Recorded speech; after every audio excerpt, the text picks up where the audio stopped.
Bismillahirrahmanirrahim. Assalamualaikum warahmatullahi wabarakatuh. Alhamdulillahi rabbil alamin. Allahumma salli ala Sayyidina Muhammad. Yang Allah muliakan para jamaah Masjid Jami Uswatun Hasanah yang dirahmati Allah. Sebagaimana biasa insyaallah setiap ba'da maghrib malam Ahad kita membuka kitab hadis atau kitab fikih Al-Muwatta' Imam Malik.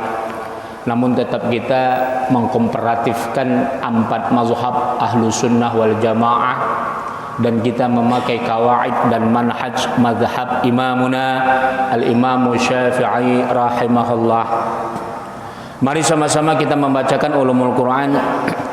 Lin Nabi Muhammadin sallallahu alaihi wasallam ya Rasulullah wa ala azwajihi wa alihi wa ahlil bait ajma'in wal awliya wal salihin wal anbiya wal mursalin wal malaikatil muqarrabin wal abaina wal ummahatina wal jaddina wal jaddatina wal asatidina wal muallimina wal masyayikhina wal jami'al muslimina wal muslimat wal mu'minina wal mu'minat al ahya'i minhum wal amwat. Khususan li sahibil muallif kita al-Muwatta' lil Imam Malik bin Anas radhiyallahu anhu wa bi riwayatin Yahya bin Katsir al-Laitsi al-Andalusi wa nafa'ana bihima wal muslimina bi ulumihima wa bi ulumin jami'il ulama. Amin ya Allah. Ya Allah ya Tuhan, anugerahkanlah keberkahan kepada kami di dalam majelis ilmu ini. Kiranya bermanfaat kepada kami, keluarga, anak maupun keturunan kami. Jauhkanlah kami dari segala malapetaka, bencana, fitnah dunia maupun fitnah akhirat. Jauhkanlah kami dari segala cobaan yang tidak sanggup kami memikulnya. Jauhkanlah kami dari segala kemurkaan-Mu karena kebodohan dan ketidaktahuan kami. Ya Allah ya Tuhan, anugerahkanlah nikmat kepada kami, anak dan keturunan kami, menjadi imaman lil muttaqin, menjadi pemimpin bagi orang-orang yang bertakwa. Anugerahkan pula keberkahan kepada kami, keluarga, anak dan keturunan kami, kesuksesan ya Allah segala amal usaha yang kami lakukan. Berikan pula keberkahan kepada siapa saja yang telah pernah berbuat baik kepada kami, khususnya mereka ya Allah yang ikhlas, yang berkhidmat, yang telah membantu perjuangan dakwah kami ini. Tinggikan derajat mereka ya Allah fid dunya wal akhirah bi barakati al-Fatihah. A'udzu billahi minasyaitonir rajim. Bismillahirrahmanirrahim. Alhamdulillahi rabbil alamin. Ar-Rahmanir Rahim. Maliki yaumiddin. Iyyaka na'budu wa iyyaka nasta'in. Ihdinas siratal mustaqim. Siratal ladzina an'amta 'alaihim ghairil maghdubi 'alaihim waladdallin. Amin. Alhamdulillah.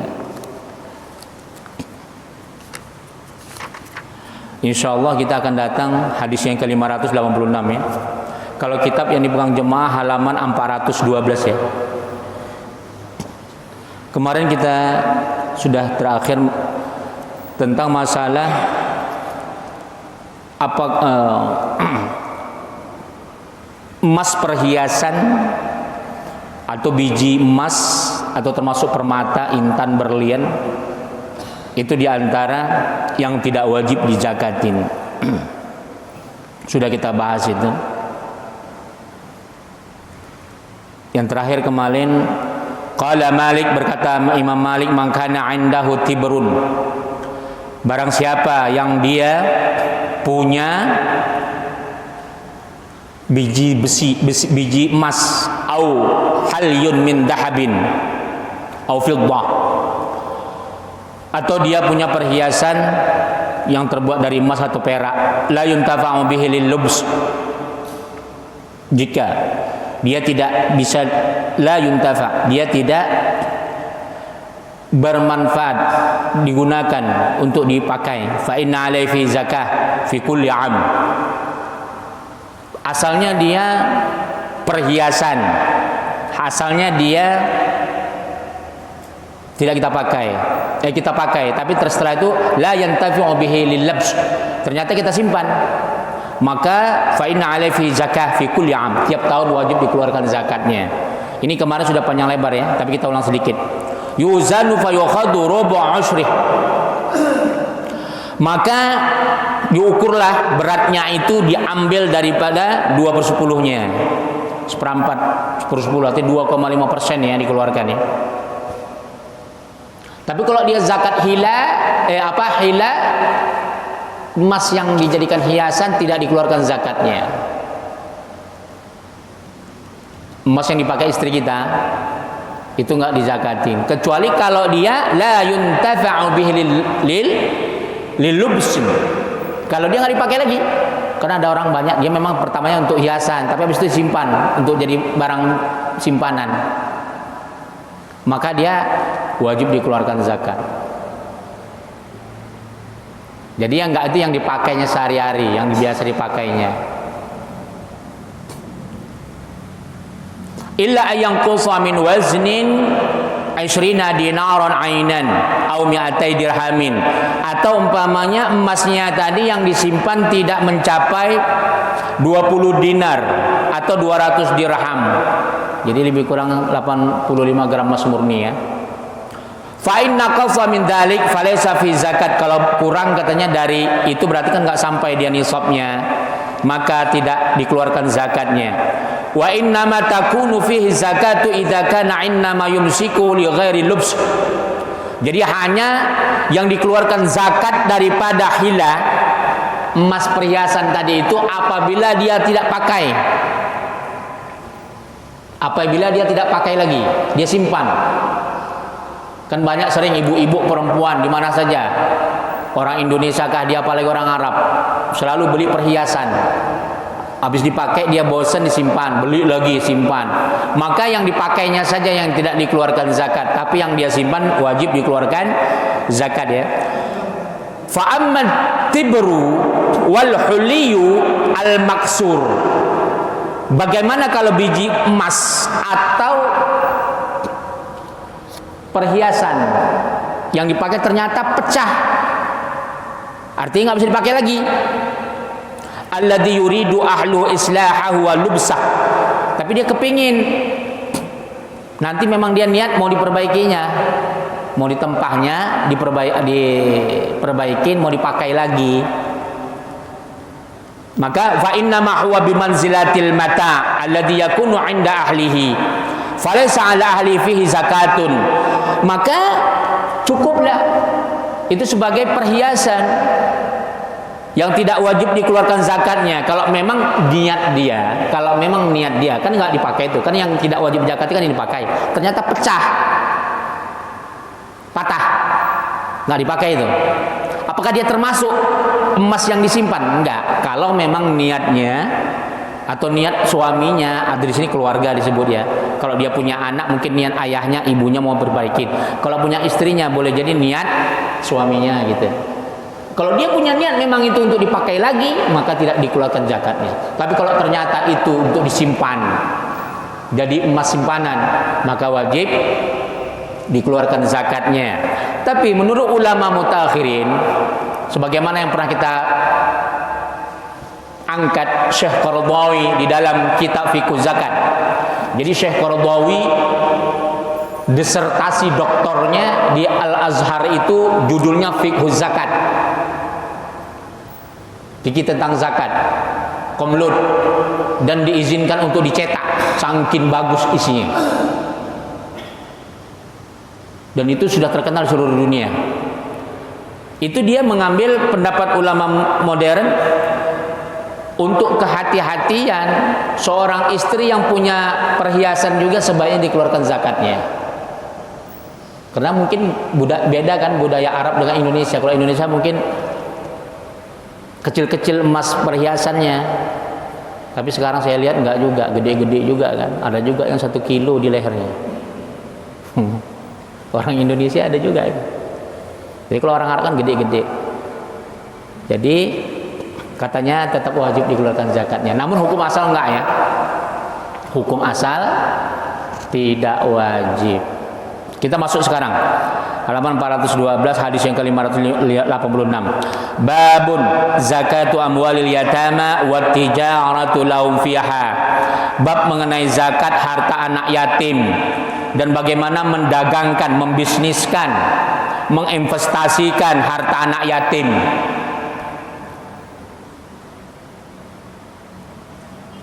Supaya nggak habis dimakan zakat. Apa hukumnya?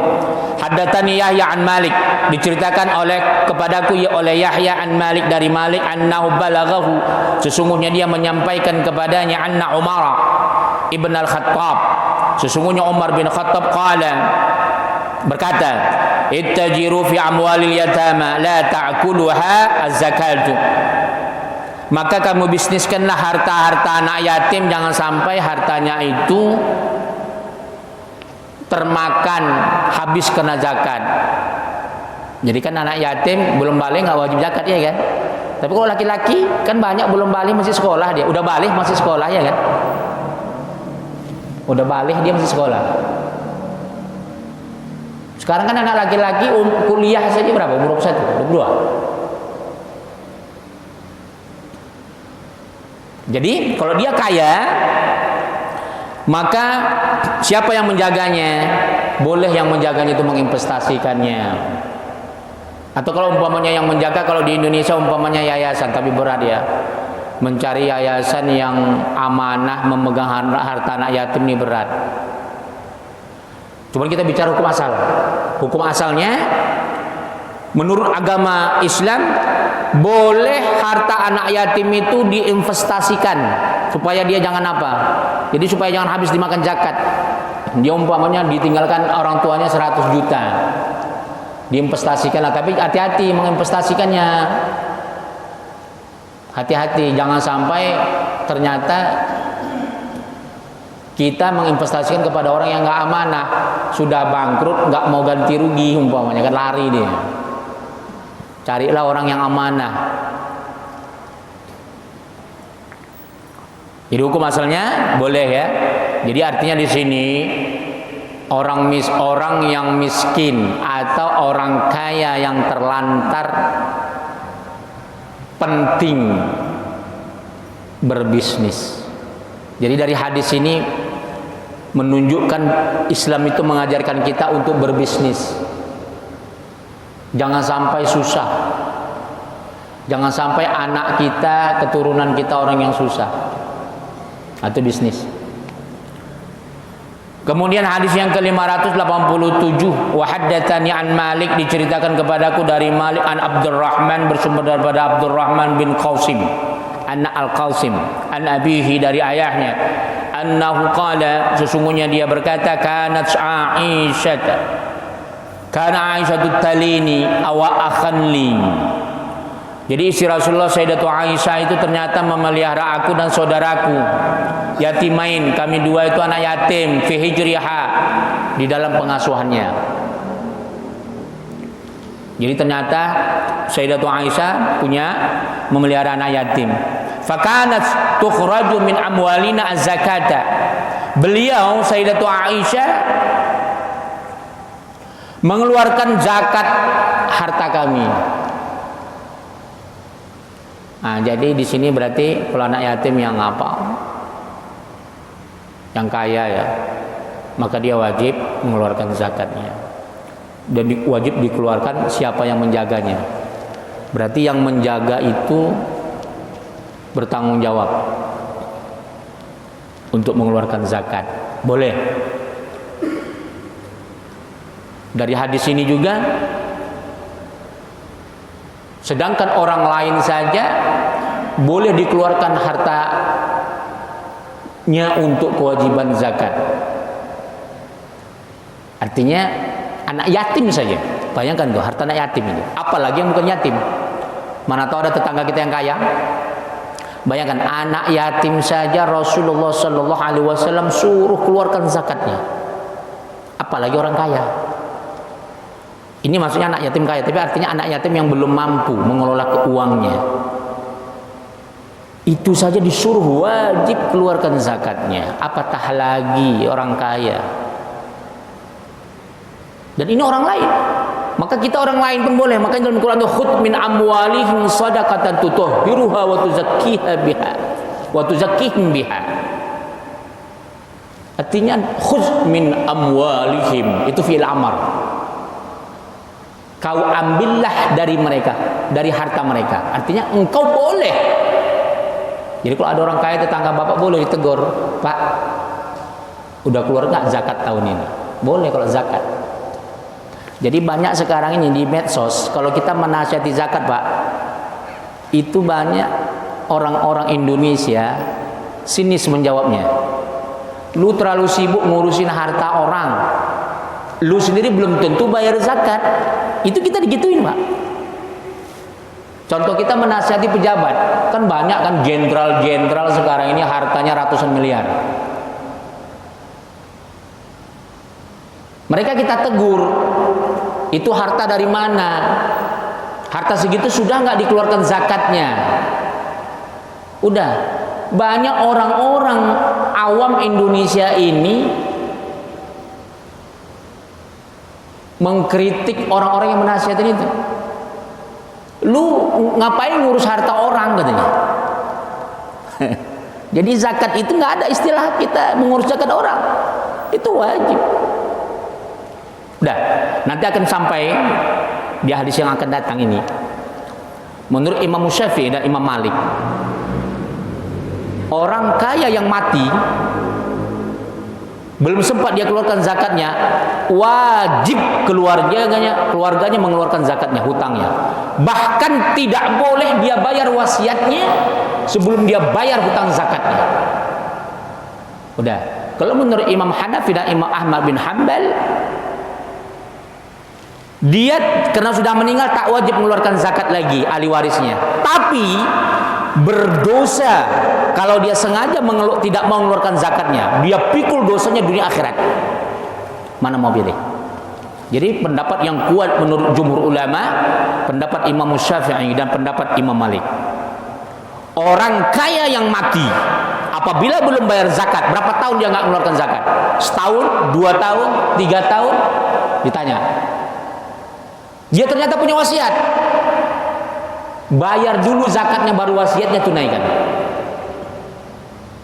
Nanti disebut di sini 1/3 dari hartanya diambil. Itu ya. Jadi jangan sampai kita perkara zakat ini asing kita mendengarnya, seolah-olah kita terlalu mencampuri orang lain. Tidak. Yang nggak boleh kita campuri dia sedekah. Pak, sedekahlah itu ya, nggak usah. Makanya orang Arab, teman-teman kita dulu, Pak, dari Mesir itu kalau umroh mereka pakai bitaqah tulab, identity card, student card, mesti ada itu. Itu cukup dia tunjukkan student cardnya. Ya Syekh Aiz zakah, kami minta zakat, ada nggak zakat? Udah, mereka nggak marah, nanti dikasihnya aja. Ternyata dia udah mengeluarkan zakat, dia sedekah. Itu budaya di Arab. Kalau kita, bapak tunjukkan identitas card anak-anak sekolah, suruh yang miskin, suruh datang ke rumah orang kaya minta zakat, saya yakin panggil security, panggil RT, usir. Iya. Kenapa? Kita belum berbudaya, belum menjadi budaya. Ajaran syariat kita belum jadi budaya di Indonesia. Belum kuat. Sehingga hal-hal seperti itu mesti rancu dia.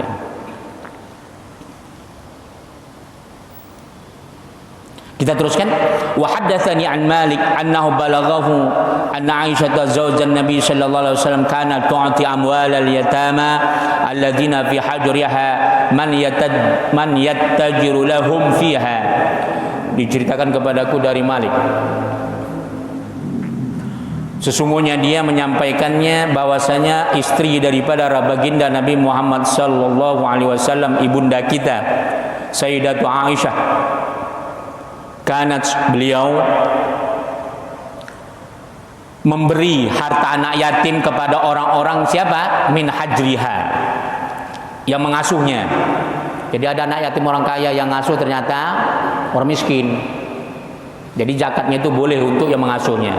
Man yattajiru lahum fiha. Begitu juga boleh keuntungan harta zakat dari anak yatim, ada orang yang membisniskannya. Contoh umpamanya begini, si A yang mengasuh orang miskin, dia berhak mendapat zakat daripada harta anak yatim yang diasuhnya.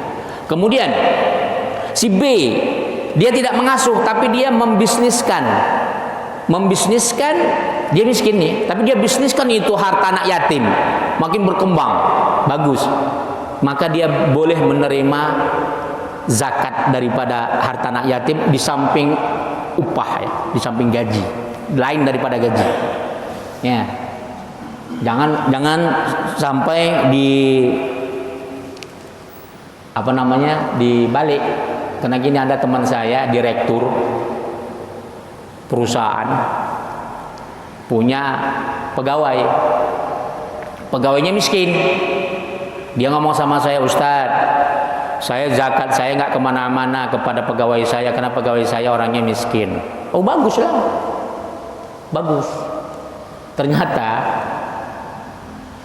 zakatnya itu Pak, dia kasih zakat tidak sempurna. Pertama nggak sempurna dia keluarkan zakatnya. Yang kedua itu dijadikan dia untuk tidak membayar THR. Kan semua perusahaan wajib kan bayar THR. Dia nggak keluarkan THR-nya. Yang kedua dianggap itu bonus. Jadi kalau ada pegawainya lembur, itu nggak dikasih uang lembur. Kan peraturan undang-undang internasional bekerja itu kan 8 jam. Lebih dari 8 jam kan dihitung per jamnya berapa rupiah kan gitu. Kalau di luar negeri, kedutaan Indonesia itu Pak dihitung dolar Pak. Dihitung dolar. Per jamnya itu sampai kadang-kadang $100. $50 sampai $100, berarti 500.000 100 juta. 1 juta. 500.000 sampai 1 juta per jam. Itu kalau yang home staff. Kalau local staff di bawah lagi, mungkin sekitar $25. Dari $10 sampai $25 per jamnya. Makanya APBN kita ini habis dikeruk untuk makan gaji duta besar kita seluruh dunia, local staff dan home staff, pegawai-pegawainya. Udah. Dan sampai detik ini dari kita reformasi Pak, KPK nggak pernah menyentuh itu. Kalau seandainya KPK bisa masuk ke kedutaan seluruh dunia, kedutaan kita, saya yakin banyak duta-duta besar Indonesia korupsi. Yakin sih. Pernah nggak ada baca koran, baca media, duta besar Indonesia untuk Amerika, untuk Mesir, untuk untuk Nigeria ditangkap KPK gara-gara markup anggaran? Pernah dengar nggak? Pernah nggak? Nggak pernah kan? Itu.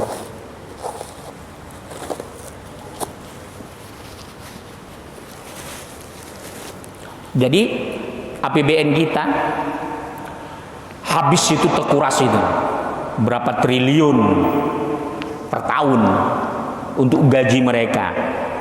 Kalau kerjanya bener nggak apa-apa. Ini kan banyak makan gaji buta. Banyak makan gaji buta. Seharusnya setiap duta itu harus ada target. Contoh umpamanya duta Indonesia di New Zealand, dia harus kasih target berapa tahun dia menjabat duta besarnya. 4 tahun umpamanya. Sudah berapa persen dia bisa meningkatkan ekspor impor dari Indonesia? Mana ininya gitu. Pertumbuhan, angka grafik pertumbuhannya ekspor impor yang ada dari Indonesia maupun dari dua negara. Apa saja produk Indonesia. Belum lagi dari segi para wisatanya umpamanya. Ini kan banyak dunia-dunia internasional yang buta tentang Indonesia. Mana tanggung jawab duta besar kita? Nggak ada. Bapak percaya nggak? Banyak negara di dunia nggak tahu Indonesia. Saya malu kadang-kadang negara-negara pecahan Rusia nggak kenal Indonesia, yang memperkenalkannya youtuber Indonesia, bukan dutanya. Untuk apa mereka digaji mahal, ukuran dolar, tapi nggak bisa berpikir untuk memperkenalkan Indonesia? Jadi disinilah kreasi kita hanya habis untuk di Indonesia banyak menipu rakyat, banyak memakan uang rakyat. Di luar negeri pun begitu juga. Udah, kita kembali kepada hadis, bukan politik. Tapi ya gitulah dia. Kalau nggak hadis ini yang menegur kita, bagaimana?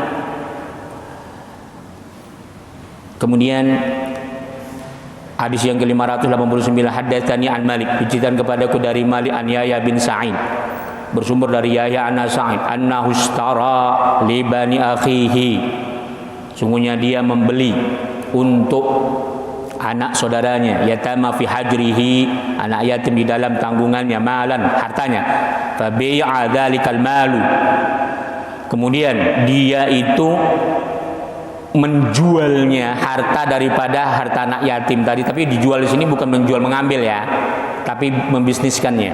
Ba'du bimalin katsir, setelah itu ternyata harta anak yatim tadi yang didagangkannya itu untungnya banyak. Jadi boleh ya, boleh kita perjualbelikan harta anak yatim untuk kemaslahatan, tapi bukan untuk perut kita, nggak boleh. Makanya orang yang mengasuh anak yatim kalau miskin di dalam Islam, Allah dan Rasulnya membolehkan sekedarnya diambil, boleh. Nah, tetapi kalau ini membisniskannya boleh. Makanya kalau sekarang susah ini, kalau nggak di bawah naungan pemerintah susah, karena banyak pihak-pihak swasta yang dia mengasuh anak yatim fiktif, iya kan? Ngaku dia ngurus anak yatim, disebarluaskanlah nomor rekening dan sebagainya, ternyata fiktif, menipu dan sebagainya. Nauzubillah tsumma nauzubillah. Ini termasuk diantara orang-orang yang menjual ayat-ayat Allah. Hati-hati itu ya. Jadi kalau kita nggak mampu mengasuh anak yatim, janganlah coba-coba kita mengasuh. Berbahaya, besar dosanya.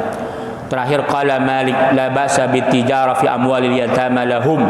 Kata Imam Malik, ini bukan hanya Imam Malik ya, termasuk juga mazhab kita Imam Syafi'i, termasuk juga mazhab-mazhab yang lain. Tidak mengapa mendagangkan, membisniskan harta anak yatim untuk mereka. Idza kana al-wali ma'dunan, kalau walinya itu bisa dipercaya, fala ara alaihi dhamanan, dan tak perlu ada jaminan kalau memang ikhlas ya. Tapi ini hukum asal. Kalau zaman modern ini jangan, mesti ada jaminan dari pemerintah atau ahli waris atau saksi dan sebagainya. Babun zakatul mirati, bab zakat harta waris. Haddatsani Yahya an Malik, diceritakan kepadaku oleh Yahya dari Malik, annahu qala, sesungguhnya dia berkata, innar rajula idza halaka, sesungguhnya apabila seseorang mati, walam yu'addi zakata malih, dan dia belum mengeluarkan zakat hartanya, inni ara ayyukhadha dzalika min thuluthi malih, maka saya berpandangan, sesungguhnya aku melihat ayyukhadha, harus diambil yang demikian itu sepertiga dari hartanya. Inilah dia. Jadi kalau orang yang meninggal, orang kaya, wajib ya, wajib dibayar hutang zakatnya walaupun sudah meninggal, sepertiga dari hartanya diambil. Jadi kalau kita sebagai anak, orang tua kita dulu kaya, setelah meninggal dunia mengeluarkan zakat belum? Kita lihat berapa tahun. Kalau Imam Hanafi bukan hanya zakat. Imam Hanafi yang anehnya zakat itu tanggung jawab dia pribadi, tapi kalau sholat enggak. Nah, itu anehnya. Imam Hanafi, kalau orang tua kita enggak sholat, meninggal, anaknya itu disuruh bayar utang sholat ayahnya dengan fidyah. Termasuk juga pendapat mazhab Imam Syafi'i ya, mayoritas mazhab Imam Syafi'i, termasuk Imam Tobari. Jadi kalau zakat tanggung sendiri dosanya, kalau sholat enggak, anaknya boleh bayar pakai, kalau udah meninggal boleh bayar pakai fidyah. Itu pun katanya mudah-mudahan Allah terima katanya. Kalau enggak ya tahan sendirilah. Jadi maka kita pakailah jumhur ulama ya. Pendapat Imam Syafi'i itu banyak didukung oleh jumhur ulama termasuk mazhab Imam Malik. Maka wajib hutang zakat dibayar. Kemudian kalau ayah kita dulu nggak sholat, nggak puasa, dibayarlah fidyahnya. Boleh. Itu menurut jumhur ulama boleh. Termasuk Imam Tobari. Silakan nanti dibuka dalam kitab Nihayatul Zain Imam Nawawi Al-Bantani ya. Itu udah pernah saya representasikan di dalam sidang fatwa ulama-ulama Al-Wasliyah se-Indonesia. Itu saya jabarkan pendapat-pendapat ulama. Wala yujawizu biha thuluth. Tidak boleh lebih dari sepertiga ya. Wa tubadda 'alal wasaya, maka didahulukan dia zakat itu daripada wasiatnya. Wa araha bimanzilatid daini alaih, dan aku memandangnya kedudukan zakat itu sama dengan kedudukan hutang. Hutang dia sama Allah wajib didahulukan. Dan ini bukan hanya Imam Malik ya, Imam Syafi'i, imam mazhab kita. Mazhab kita Imam Syafi'i tetap wajib meskipun sudah meninggal dunia. Hati-hati.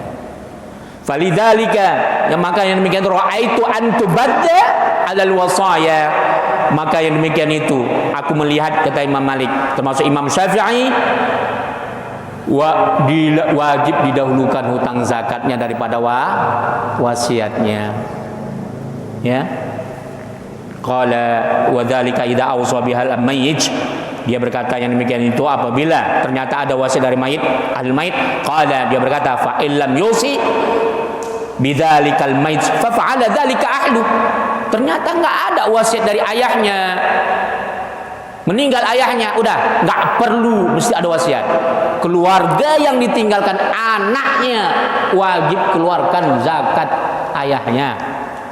Fadzalika hasanun, yang demikian itu berarti dia bagus yang dilakukannya. Dia anak yang soleh lah itu ya. Tapi kalau anak yang enggak soleh, nggak dipikirkan zakat ayahnya itu, ya udahlah kita bagi saja kitanya, kita makan diam-diam ya.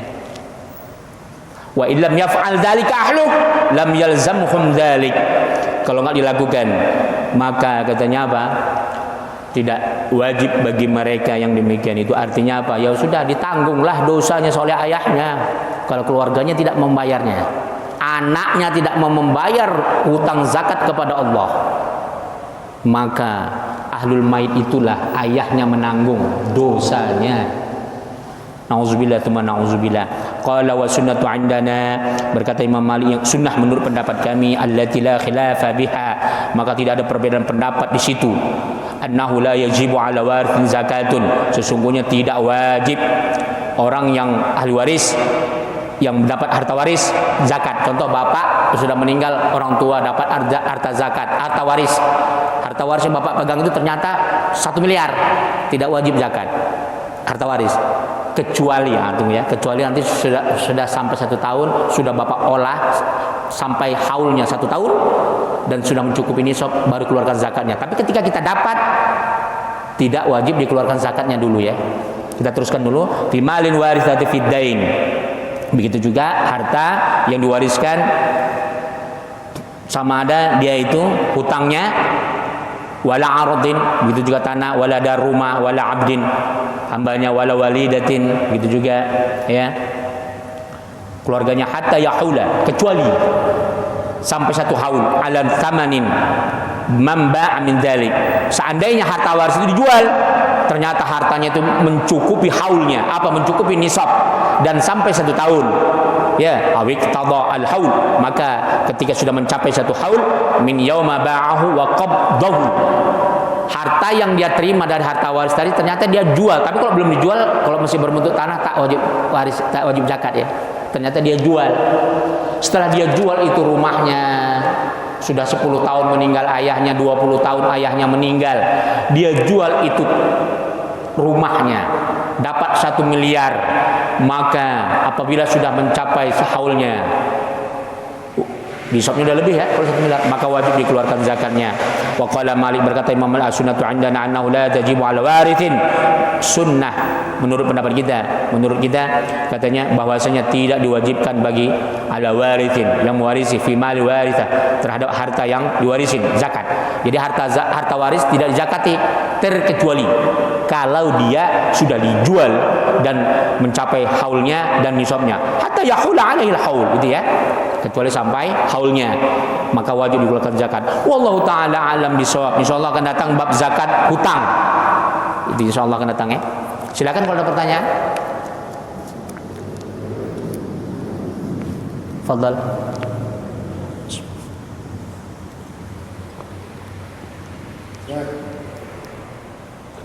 Assalamualaikum warahmatullahi wabarakatuh. Salam. Soal pembagian zakat keluarga, apakah itu boleh diberikan ke kerabat dulu atau orang lain yang bukan kerabat? Nah, itu yang pertama. Yang kedua, soal zakat mal, itu kalau yang bersangkutan itu menyalurkannya ke masjid atau panitia dalam hal itu harus diumumkan nominal dan seterusnya sebagai edukasi atau cukup global aja? Itu aja, Ustaz. Itu ya. Alhamdulillah, Allahumma shalli ala sayyidina Muhammad. Bagaimana mengeluarkan zakat? Apakah ke kerabat dulu? Kalau kerabatnya miskin, iya. Tapi dengan syarat kerabat yang bukan dalam naungan dia. Contoh, kalau orang tuanya tidak boleh nerima, karena orang tuanya itu wajib dia berikan nafkah. Kerabat yang tidak dalam naungan tanggung jawab dia. Ada keluarga miskin, dahulukan. Atau dibagi, umpamanya 1 miliar 25 juta zakatnya, dibagilah mungkin 20 juta untuk kerabat kita yang dekat, yang 5 juta untuk orang lain. Tapi utamakan kerabat di sini ingat ya, diutamakan tetangga dulu. Kalau kerabat kita ada tapi jauh kali, kita di Jakarta, dia di Kalimantan atau di Padang, cukuplah kita transfer dia separuhnya, jangan semua. Utamakan dulu tetangga kita yang miskin. Utamakan dulu tetangga kita yang miskin. Lihat maishahnya, makannya, sekolahnya, kesehatannya. Itu paling penting ya, terutama dia ngontrak atau enggak. Kita keluarkan zakatnya untuk bayar kontraknya, untuk sekolahnya, untuk makannya.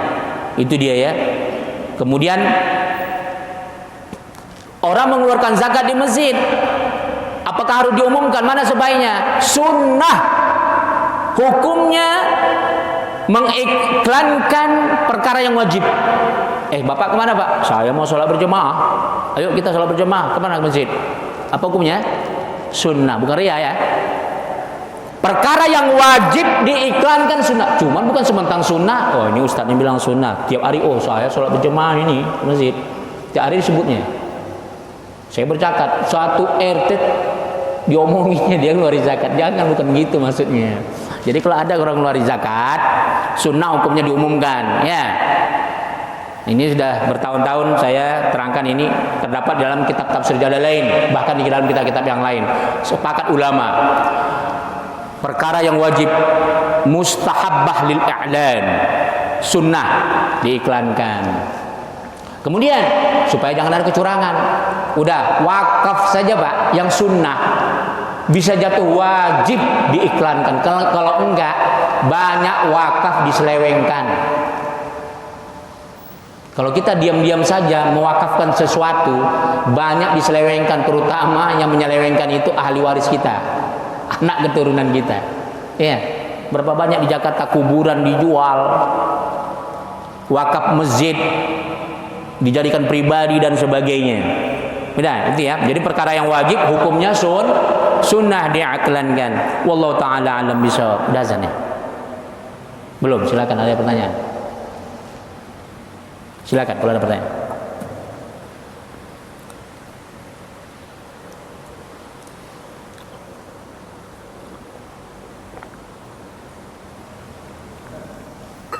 Silakan.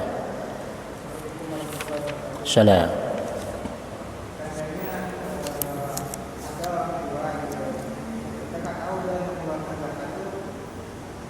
tahu dia mengeluarkan belum gitu.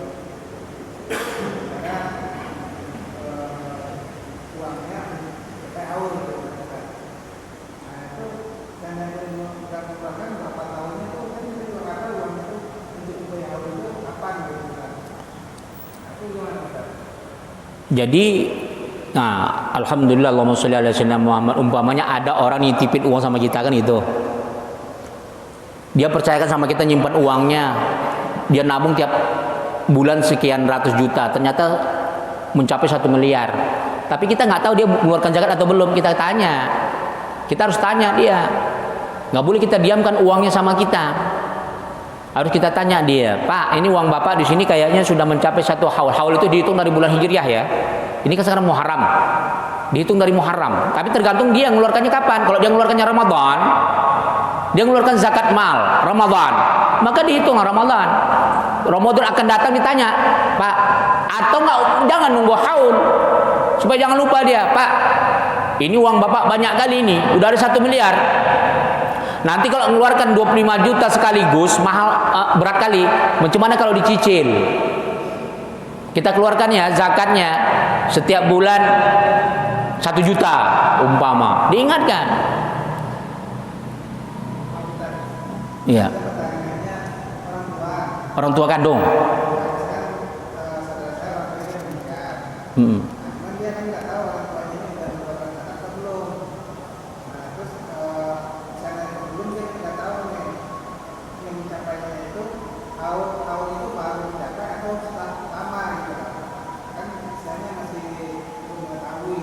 Apakah mungkin boleh jadi 2 tahun 3 tahun nggak bayar gitu ya?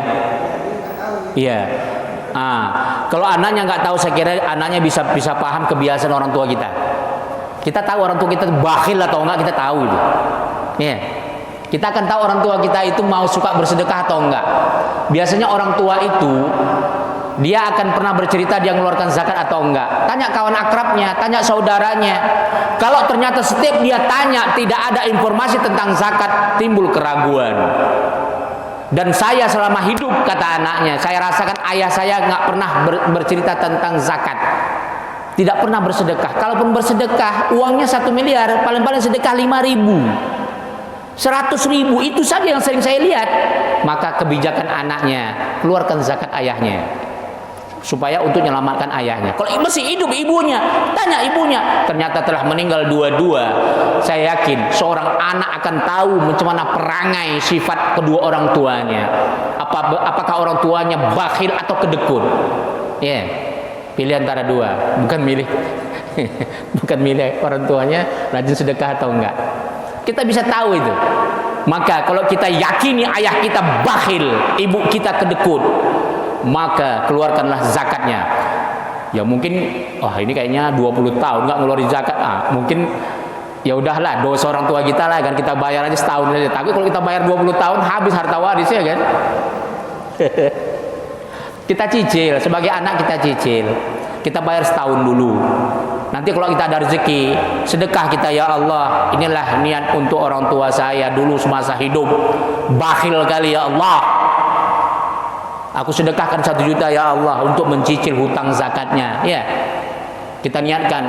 Kenapa ya Allah? Ayahku, ibuku bakhil karena menyekolahkan aku, karena supaya mengkayakan aku, supaya aku bisa menjadi orang kaya ya Allah. Maka aku sekarang kaya, maka aku ganti kebakhilan ayah dan ibuku dengan sedekah. Ya, ini enggak, dia sudah kaya gara-gara harta orang tuanya dan harta ibunya, tapi dia tidak pernah peduli dengan kedua orang tuanya.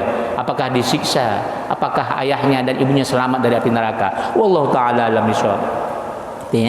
Al-Fatihah. A'udzu billahi minasyaitonir rajim. Bismillahirrahmanirrahim. Alhamdulillahirabbil alamin arrahmanir rahim maliki yaumiddin. Iyyaka na'budu wa iyyaka nasta'in ihdinas siratal mustaqim siratal ladzina an'amta 'alaihim ghairil maghdubi 'alaihim waladdallin. Na'udzu billahi rajim. Bismillahirrahmanirrahim. Allahumma ja'al hadzal majlis barakatan wa mubarakah wa ba'id 'alaina fitnatan minad dunya wal akhirah walhamdulillahi rabbil alamin. Assalamualaikum warahmatullahi wabarakatuh.